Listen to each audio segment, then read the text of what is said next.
Assalamualaikum warahmatullahi wabarakatuh. Salam solusi, solusi untuk berdiskusi. Jadi kami di sini akan berdiskusi mengenai Pancasila sebagai paradigma pembangunan nasional. Perkenalkan, kami dari kelompok 8 dengan saya sendiri, saya Adi Fitri bersama dengan rekan saya. Saya Chris Oliver dan saya Abdul Nasaraki. Jadi saya di sini mempunyai pertanyaan. Apa sih maksud dari kata paradigma itu?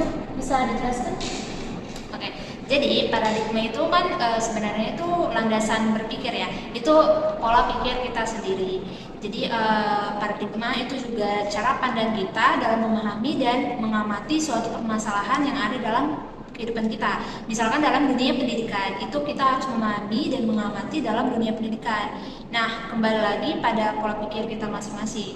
Jadi pola pikir itu gimana caranya kita menggunakan pola pikir itu dengan baik. Jadi kalau misalkan kita berpikir dengan hal yang positif, otomatis kehidupan kita berjalan dengan positif. Jadi kalau misalkan paradigma atau pemikiran kita negatif, berarti ya penelitian atau kayak individu kita di tengah masyarakat itu juga bakalan ikutan negatif.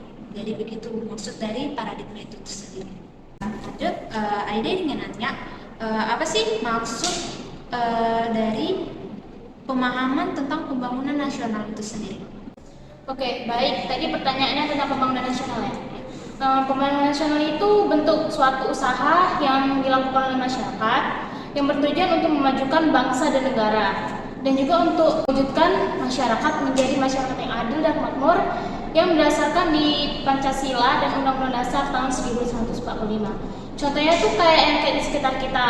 Kayak kita tuh harus memperbaiki fasilitas jalan raya dan sebisanya harus membangun sekolah gratis untuk anak-anak yang terhalang ekonomi atau bisa disebut tidak mampu gitu.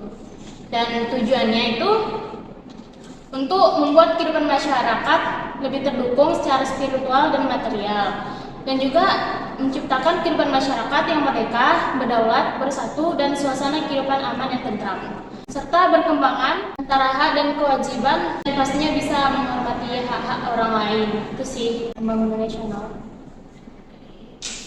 Dan saya di sini juga memiliki pertanyaan. Mengapa paradigma pembangunan nasional itu harus berlandaskan Pancasila? Oke, akan saya jawab. Karena paradigma pembangunan nasional itu berlandaskan landasan untuk menegakkan harkat dan martabat negara Indonesia yang meliputi aspek rohani, jasmani, aspek individu dan sosial, dan ketuhanan yang ingin dicapai setiap program pembangunan negara kesatuan Republik Indonesia.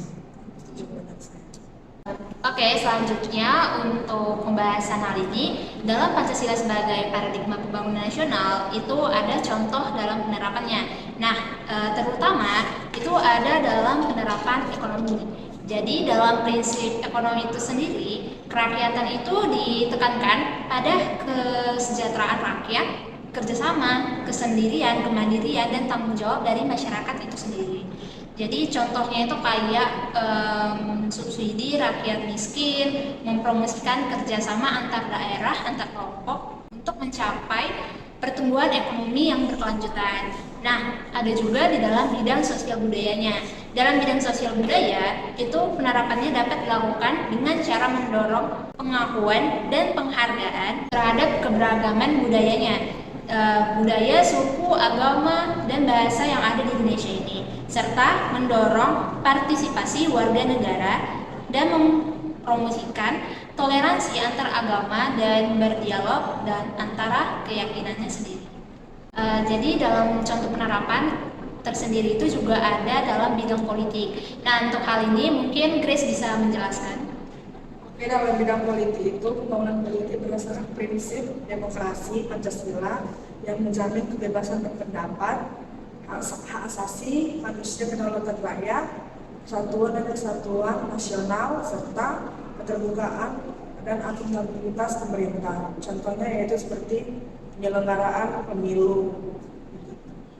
Oke, selanjutnya selain dari politik, itu juga ada dalam contoh hukum dan pertahanan serta keamanan.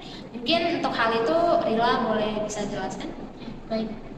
Nah, untuk di bidang hukum, tujuannya itu adalah negara Indonesia harus melindungi segenap bangsa Indonesia dan seluruh tumpah darah Indonesia, dan supaya terwujud itu diperlakukan perlindungan hukum kepada semua warga negara Indonesia tanpa diskriminasi, seperti penegakan hukum yang adil, dan contohnya itu kayak pemberantasan korupsi sama perlindungan HAM dan lain-lain. Dan demikian, substansi hukum yang dikembangkan harus merupakan perwujudan sila-sila di dalam Pancasila.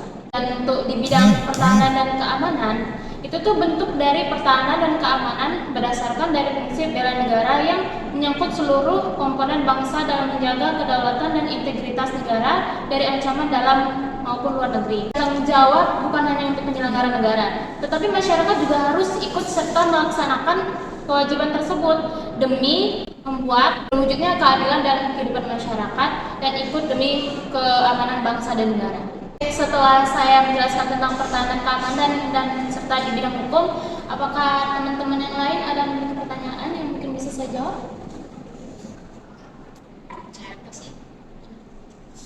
Oke, baik. Kesimpulan dari pembahasan ini akan dijelaskan oleh Aida.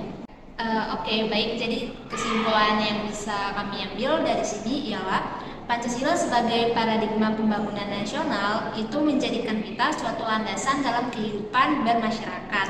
Nah, jadi selanjutnya penerapan Pancasila itu sebagai paradigma pembangunan nasional seperti yang sudah kami jelaskan tadi, itu dapat dilihat dari berbagai bidang, yaitu politik, hukum, dan pertahanan dan keamanan, serta ekonomi dan sosial budayanya.